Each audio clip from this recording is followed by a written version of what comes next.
Magandang araw po sa inyo at welcome back dito sa ating pinakabagong video. Ang inyo pong napanood mga kapolitika ay ang pasilip dito sa magiging bagong bahay ni CJ Opiasa sa Miss Grand International, na kung saan ay siya na ang mag-step in bilang winner ng nasabing beauty contest. At ito yung ating pag-uusapan at tatalakayin sa vlog na ito. Pero bago ang lahat ay huwag kalimutang mag-like at mag-subscribe na rin kayo para updated kayo sa ating mga latest issue. At kaliwat kanan na nga po ang mga pagbati dito kay CJ Opiasa bilang kauna-unahang Pinay or kandidata ng ating bansa na kung saan ay nakasungkit ng kauna-unahang corona dito sa Miss Grand International matapos ang mahigit isang dekada. So ngayon mga kapolitika ay pinasilip na nga itong bahay, at sa tingin ko parang napaisip-isip ako na tila ba opposite doon sa sinasabi ni Rachel Gupta na maliit daw at masikip daw yung bahay na kung saan ay tinirhan niya dito sa Miss Grand International.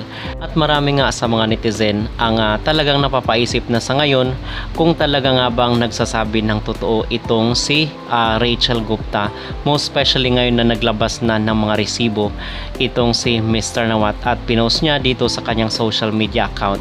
At isa na nga po dito ay itong bahay na kung saan dito daw nakatira ang mga winners ng Miss Grand International. Napakalaki naman pala mga kapolitika, at hindi natin masasabi na ito ay maliit or masikip dahil kitang-kita naman dito na napakalawak ng space ng bahay na ito na kung saan ay naging tirahan ng mga Miss Grand winner.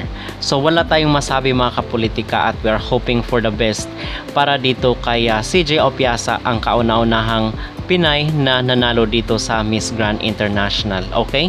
So ano po ang inyong magreaksyon dito sa ipinasilip ni Mr. Nawat sa kanyang social media account mga kapolitika, na kung saan dito daw titira si CJ Opiasa, at in fact ay na-play na po natin doon sa ating mga naunang video na handang-handa na at excited na itong si Mr. Nawat na koronahan.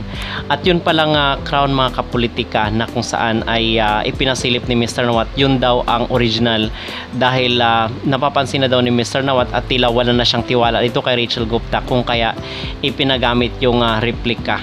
Okay, so yun po ang istorya doon. So itong hawak-hawak ni Mr. Nawat na kung saan is ipakita natin doon sa ating mga naunang video, ayun daw ang original na crown ng MGI, at yun daw ang isusuot kay CJ Opiasa. Okay? At binati rin po pala ni Samantha Bernardo si CJ dahil dito sa kauna-unahang corona ng ating bansa, at nire-represent niya ang bansang Pilipinas. So ano po ang inyong magreaksyon, at ano ang inyong masasabi dito sa bahay na kung saan ay ipinasilip ni Mr. Nawat? Mag-comment down below at huwag kalimutang mag-like at mag-subscribe na rin kayo para updated kayo sa ating mga latest issue.